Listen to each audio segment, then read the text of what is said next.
कुमार जी और मंच पर विराजमान सभी विद्वान ऋषिगण, मेरे सामने विराजमान विज्ञान, ज्ञान और गुणों में श्रेष्ठतर जन, मेरे साथी माथुर साहब, हिमान साहब और आप सब। इस तरह के कार्यक्रम में आने का मौका संभवतः पहली बार मिला। कुछ सशंकित था जब हिमान साहब ने मुझे कहा और माथुर साहब का बड़ा आग्रह था, और इनका आग्रह मेरे लिए आग्रह नहीं होता, आदेश होता है, इसलिए उसकी पालना मुझे करनी थी। मुझे लगा कि वहाँ जाऊँगा तो बहुत समय लगेगा, लेकिन अब समय तो लगा, लेकिन समय को लगने के बाद सुनकर ऐसा लगा कि शायद वो समय वर्थ स्पेंडिंग था। इसके लिए मैं आप सबके प्रति अपनी कृतज्ञता व्यक्त करता हूँ। आप जो ऋषि रूप में यहाँ सब विद्यमान हैं, हम हमारे शास्त्रों में 3 तरह के ऋणों की चर्चा करते हैं, और वो ऋण होते हैं देव ऋण, पितृ ऋण और तीसरा होता है ऋषि ऋण। आप सब लोग यहाँ इकट्ठे हुए हैं, समाज के लिए चिंतन कर रहे हैं, और धर्म का मतलब रिलीजन नहीं, उसका चिंतन कर रहे हैं, तो आप ऋषि ऋण को चुका रहे हैं। इसके लिए मैं आप सबके प्रति अपनी कृतज्ञता व्यक्त करता हूँ। आर्य समाज जो कि वैचारिक आंदोलन है, जैसा कि बिल्कुल सही कहा गया, इस वैचारिक आंदोलन को और सुदृढ़ रूप में आगे ले जाने की आवश्यकता है, जिसके लिए हम सभी यहाँ इकट्ठा हुए हैं।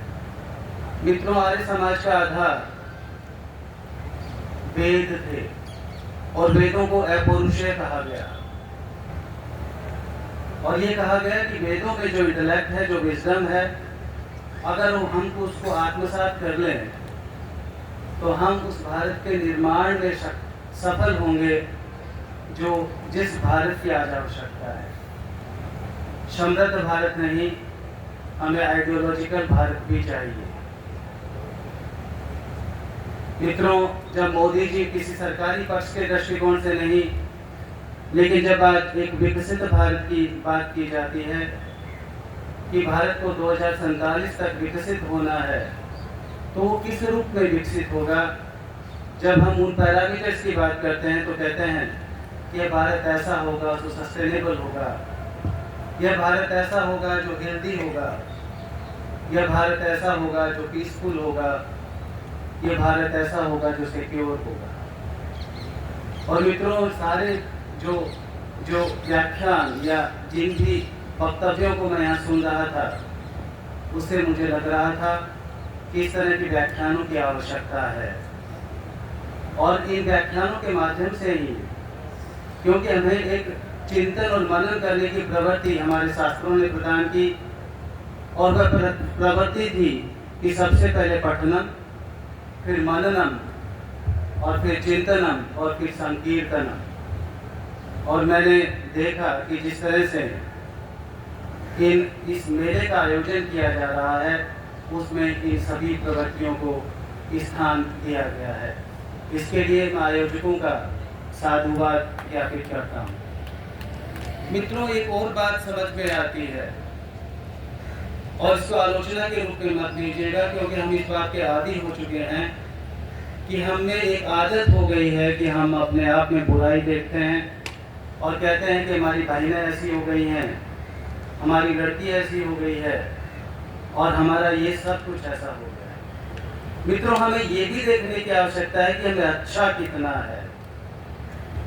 और मैं ये बताऊं आपको, 2% ऐसी चीजें हैं जो आप इस खराब की श्रेणी में शामिल कर सकते हैं। 98% अभी भी ऐसी चीजें हैं जिनके माध्यम से विश्व हमसे सीखता है।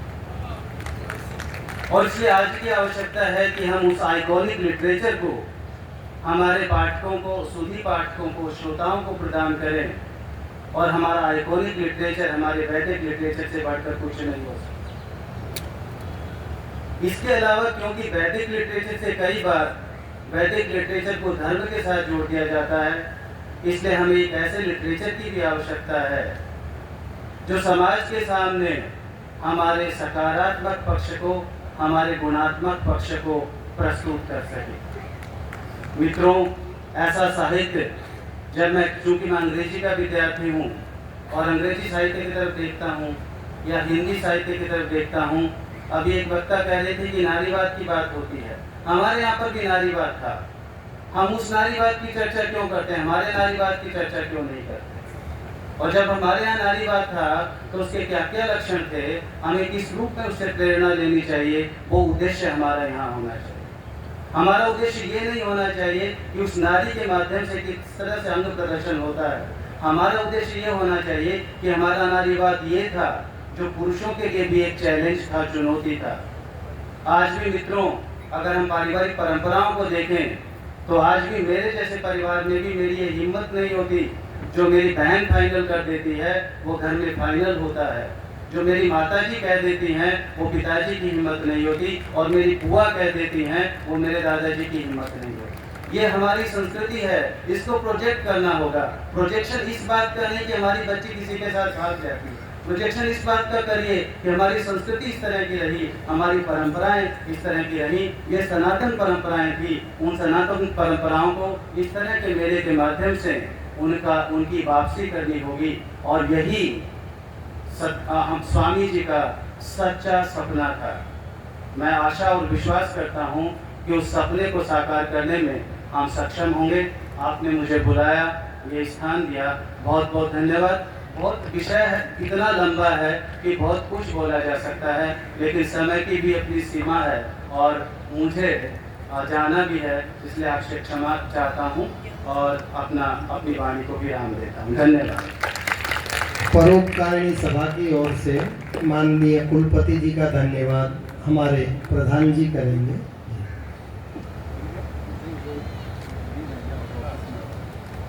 आदरणीय कुलपति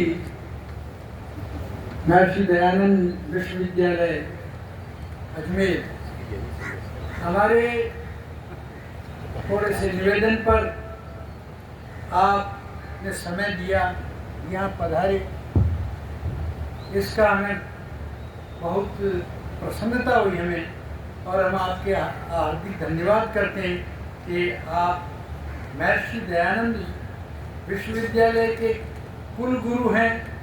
और ये जो है महर्षि दयानंद की कार्यस्थली है। यहाँ ऋषि दयानंद के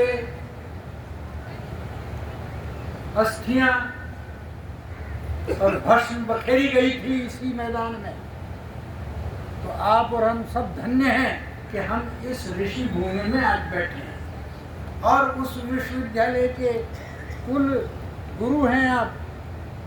तो आपका तो दायित्व भी है परोपकारिणी से जुड़ कर के और उस यूनिवर्सिटी में काम हो, हम आपका सहयोग करेंगे। और मुझे बहुत प्रसन्नता है कि आपने आकर के जिन कार्यों को यहाँ देखना शुरू किया है, पहले किसी ने देखा नहीं था। यहाँ से तो सारी चीजें उठ करके जा रही है।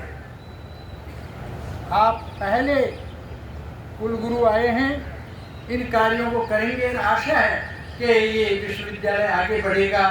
जो पद समाप्त हो गए उनको आप लाएंगे, जो बजट खत्म हो रहे उनको फिर ले आएंगे, और जो कार्य पिछड़ा हुआ है, बाकी रहा है, ये हमारे बैठे हुए ना